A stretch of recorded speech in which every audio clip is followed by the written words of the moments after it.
Vamos a cambiar ahora de tema. La industria minera global se encuentra en una encrucijada. Por un lado, la sociedad requiere operaciones mineras cada vez más sostenibles, pero por otro lado, el sector se enfrenta a fuertes presiones para aumentar su producción. En esta mesa vamos a analizar los nuevos horizontes de la industria minera. Es una mesa en inglés, así que aquellos que tengáis los dispositivos de traducción simultánea los podéis utilizar. Y si los necesitáis y no los habéis cogido fuera, os digo lo mismo que ayer, podéis levantar la mano y mis compañeros os lo facilitarán. Para hablarnos de este tema, voy a pedir que entre al escenario Ana Pedrouzo, Underwriting Manager Mining de Mapfre Global Risk, Mallory Kostiuk, Director Risk and Insurance de Capstone y Christian Ackermann, CFO de Marsa. Un fuerte aplauso para ellos.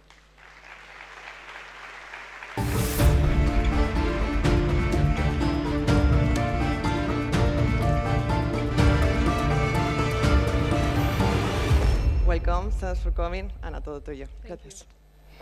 Bueno, muchas gracias. Del espacio volvemos a la tierra con la minería. Muchas gracias a todos por estar aquí. Somos la última mesa redonda que os separa de la pausa del café. Intentaremos no alargarnos demasiado. Así que allá vamos. Mother Christian, thanks a lot for making it all the way from Canada and Peru to be here with us. We are very excited to have you here. First of all, let me make a quick introduction. Mining was already taking place during the Stone Age, but those first mining activities had very little to do with the current mining operations. Anyway, mining and progress have always been linked. Nowadays, mining provides the world with the necessary materials that are the basis of our society. We saw yesterday how Ricardo from Aleati was talking about lithium mining, and also satellites, car, planes, hospital equipment, and technology. Just to give you an example, the average smartphone contains over 70 different mine materials. But the world, as we said, is now at a critical point with a growing population and very ambitious net zero objectives. The need for mined products has never been higher, but at the same time, the public scrutiny on mining has also never been higher.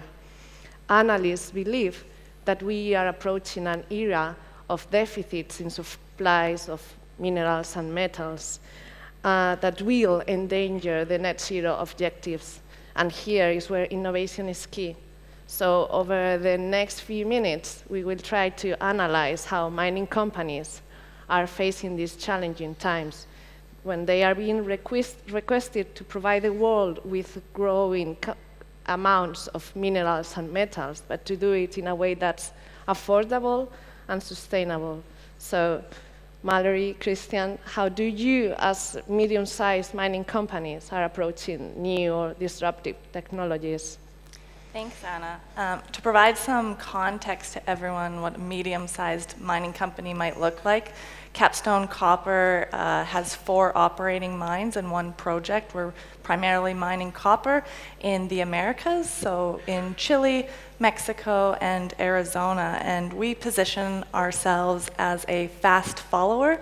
We don't have the large resource and development budgets that some of the larger mining companies have. So, the Rio Tintos, the BHPs, we really let them do the trial and error for us, and then once they prove the technologies, we quickly jump on board to invest in that leading edge technology. And I think it's important for people to understand too that miners are price takers. We don't have a lot of influence on what the price of the commodity is. And we're selling into the global markets that are highly volatile. They're impacted by the projections of what the global economic growth rates look like. And we heard yesterday what some of these projections are, and I think they change from time to time, and that will impact what the copper price is saying as well. And so we can't influence the price, but we have to influence really what our profits are and ensure that we are reducing our costs, reducing our capital spend, and really looking at efficiencies.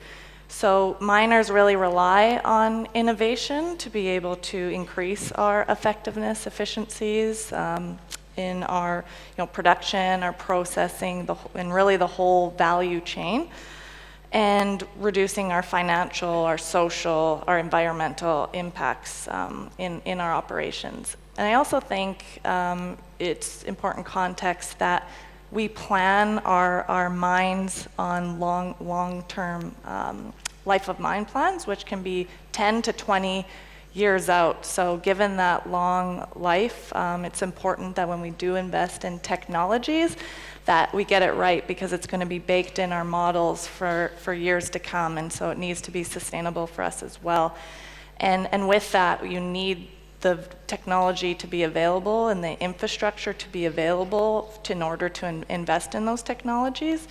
And they don't always match up with your asset life investment strategies. You might have bought 15 new haul trucks that can be $5 to $6 million a piece a few years ago, and now looking to have a decarbonization journey.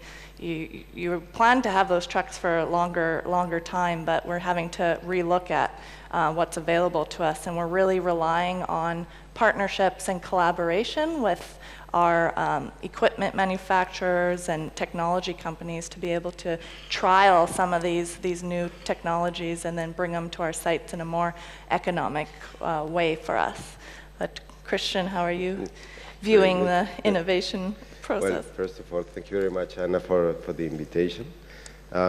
We're also a medium-sized company. My company is called Mapfre. We are an underground gold mine.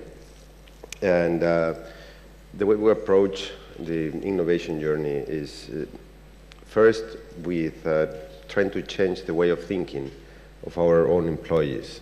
We need to change their minds and set them up so that they can think of how innovation can improve their work. We have started a process of discovering new technologies within the company. For example, we're using business intelligence and RPA, which is robotic process automation. We are also considering green technologies. For example, we just finished a project of hyper-converged infrastructure, which means that we have reduced from over 20 servers, IT servers that we had, to just one. That has a significant improvement in terms of the space we occupy and the energy we need to power these systems. We're also working on paperless processes to reduce our footprint, of course, and our use of paper. And for this, it's very important that we work together with our own people through webinars and workshops, where we show them the benefits of moving in this direction. So, for example, now we are almost, no reports are presented on paper. Everything has to be online. We use Power BI mostly, and with time, people are getting used to the idea and understanding the benefits of going this route. Yeah, okay, thank you. As mentioned before, McKinsey forecast a lack of key critical materials in just 5 or 6 years' time, for example, copper. Bearing in mind the amount of years that it takes for a mine to start operating, that may be over a decade, is there anything that can be done to reduce these times, for example, quicker permits? Well, the requirements vary significantly from country to country. So, for example, in Peru, the government says that it takes 2 years to get a permit to start exploitation in a mine, a new mine. That's never true. And the reason is because these 2 years assume that you get approved on the first attempt in every step of the process. There are several steps in the process. For each one of them, it's a different entity that has different requirements, different specifications, different expectations. So it's very common that you have to present several times before they approve. so that you can move on to the next step. Now, there is also, lately, it's very important, even more important, to get the approval from the surrounding communities. And in many cases, that has proven to be more difficult than to get the government approvals. And in some cases, it never happens. We have several projects in Peru, important projects with significant capital behind them that are in the process 15, 20 years and still doesn't work. And those are mainly large projects, copper projects that we need them, right? But unfortunately, it's difficult to get all the approvals. Now, gold is not a critical mineral like copper and others,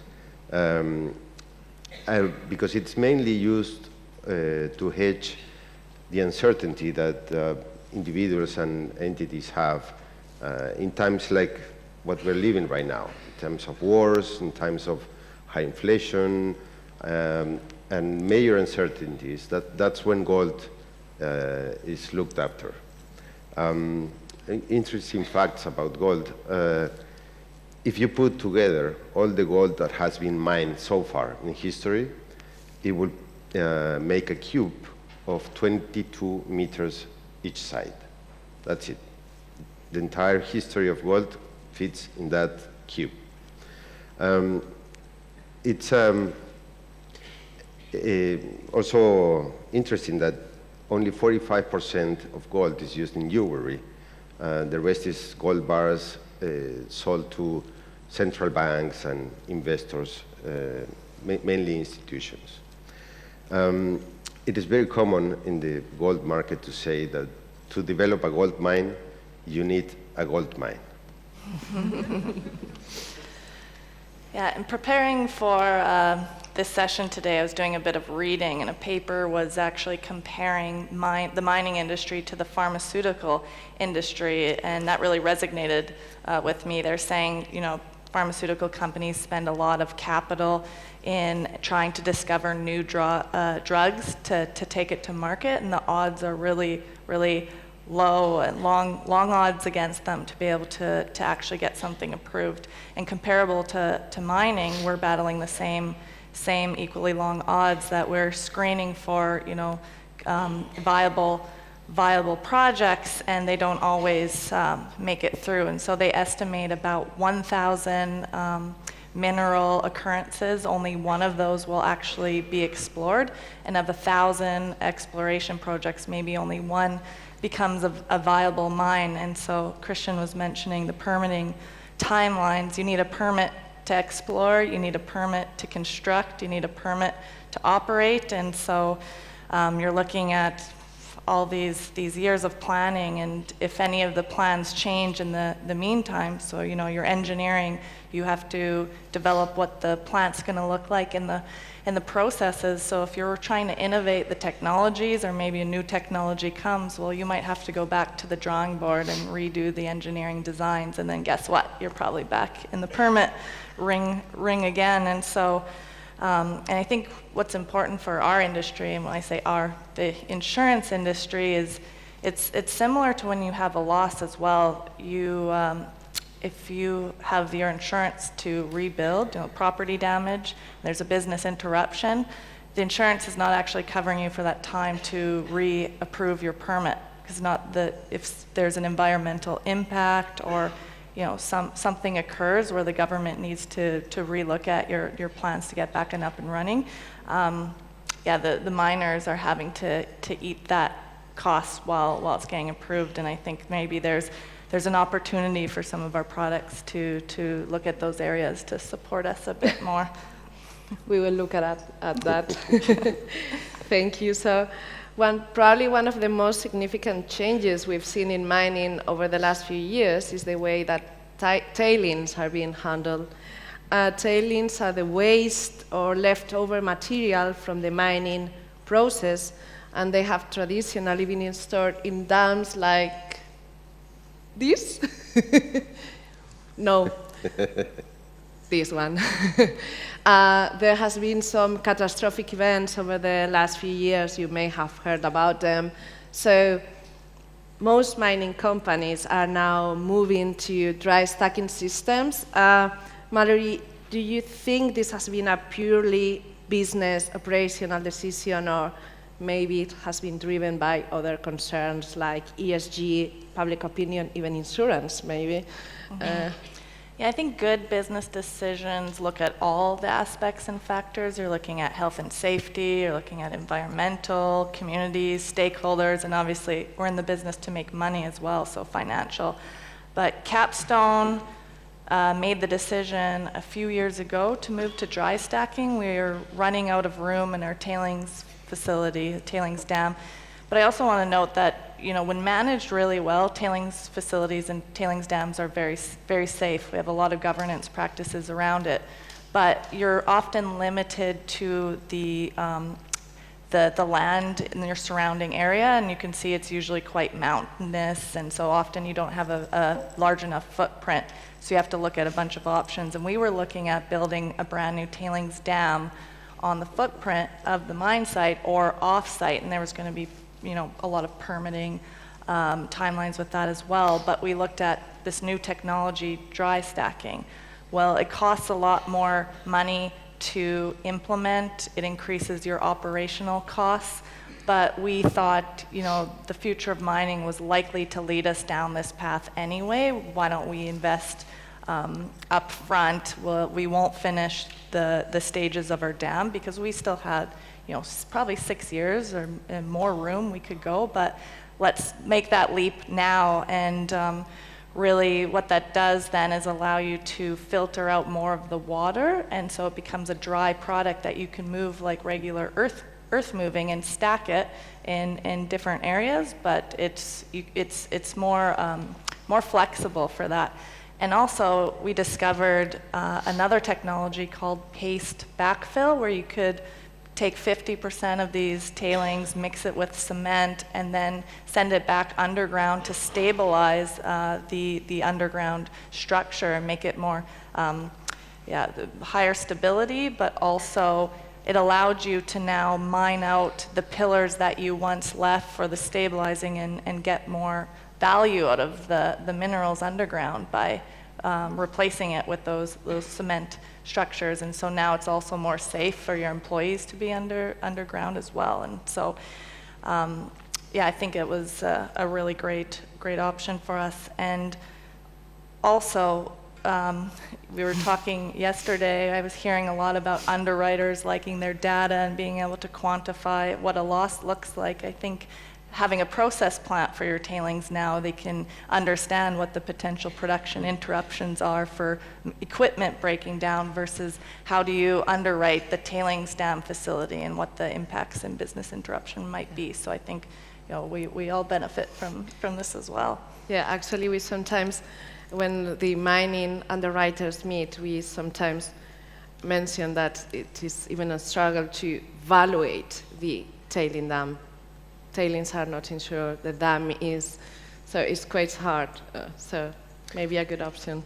Yeah, well, tailing dams are certainly critical for any mining process, and that's why we have strict limitations and constant supervision for them. So in our case, we send pulp, currently we send pulp to our tailing dam, which has been in operation for a few years now. We still have about 7 years of life in our current tailing dam. But as I mentioned a couple of minutes ago, even though we have 7 years still on this one, we have already started the process of permitting for our next tailing dam, which we will need in 7 years. And for that new tailing dam, we're applying a new process, like Mallory was saying, where we add filtering process before sending out the tailing. That's going to reduce significantly the volume of tailings that we have, because humidity will be reduced by 2/3 roughly. So that makes helps in every way in terms of volume, terms of handling the material, in terms of stability. And so for insurance purposes, of course, that's a good thing. So it's, I think it's important that we, as Mallory was saying, we don't only look at the economics of the solution, but the long-term impacts, because we have to consider all our investments that are usually for very long haul. Yeah. That will be what's needed in many years down the road. Yeah. For the audience, I think it's probably worth mentioning that a mine cannot operate without a tailing storage facility, because they need to have somewhere to store their waste. So if you don't have access to your tailing dam, you cannot operate, and that's why it's such a key point for insurance. Usually the BI loss from an issue in your tailing dam is going to be huge. So, Mallory, apart from tailing dams, there are quite a lot of other innovations going on in mining. Would you like to share a few of them? Yeah, of course. So I think really safety innovation has been the forefront of a lot of the new technologies that we're seeing being implemented across other mining sites. One I found particularly interesting at our site is a fatigue monitoring system that looks at facial recognition of the drivers, because they're running large pieces of equipment for, I think, typically of a 12-hour shift, and so you can become quite tired. It's rumbling a bit, so it's maybe feels like a massage. So there's times where drivers can nod off a bit, and so it's able to anticipate someone getting tired and alarms going off. And so I think that's really great technology, although maybe won't be needed if we all move to autonomous haul trucks, but I know there's still a long way until we get there. But other technologies like ore sorting technology that can identify what the higher grade ore is to focus on processing that first, and maybe leave the lower ore grades for later. We're using drones to be able to come and do surveillance over our tailings dams and open pits, so we're not sending employees out to areas that may be higher risks of safety and injury. And one thing I'm really proud about in Chile, at one of our sites, we've invested in 4 electric shovels. And so shovels are quite large and traditionally use a lot of diesel. And so by shifting to electric and with Chile having already invested in a lot of renewable energies for their grid's already, I think above 50% renewable, and they plan to be about 70% by 2030, and I hear carbon neutral by 2050. And so this really helps us also on our decarbonization journey. And so not all sites have the infrastructure in the surrounding regions to support it, though, but so we're lucky to be in the position where we're at in that site. And another in the same region, it's in the Atacama Desert. It's one of the driest places on Earth, and so there isn't a lot of water resources.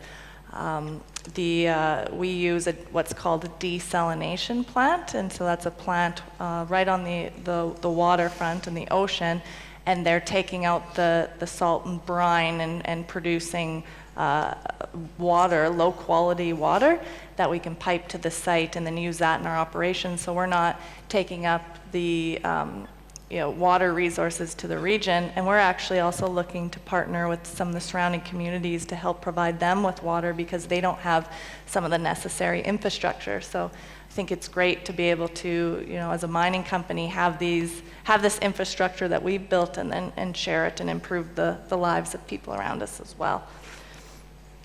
Thank you. Thanks a lot, Mallory. Christian, there's obviously quite a lot going on in the mining sector. Do you feel that the insurance sector is supporting you in your innovation journey? Yes. I like yes. that. I think he was paid to say that. No, just kidding. Well, and especially when these innovations prevent or limit any potential damages or business interruption, obviously. We do work hand in hand with our broker to develop and improve our business continuity plans and our ESG efforts. Now, mining insurance markets are highly specialized, and they are also experts in risk management and data analytics. So I think that mining companies should go along with them on their innovation journey. One example of this, in our case, is potentially the use of parametric insurance for tailing dam coverage, because tailing dams are usually very hard to get significant values for coverage. So parametric insurance can help in this case, and some others within our industry, to improve the coverage that we currently have. We will definitely talk about that in a few months, Christian. So thanks again to both of you. Just to wrap it up, what do you think lays ahead for mining, Christian? Well, mining will continue to be relevant and important for our society. There's no question about it. But we have to work together with all the stakeholders, which are increasing all the time, especially our communities, the surrounding communities from our projects, the government, and also to focus on reducing our environmental impact. We are currently enjoying high prices in the markets, but this is cyclical. And when prices drop, innovation will be key for surviving. Mm-hmm. Yeah, and I'm optimistic. I mean, I'm in copper, so we're part of the green energy transition, and so I think this is really exciting times for the copper industry.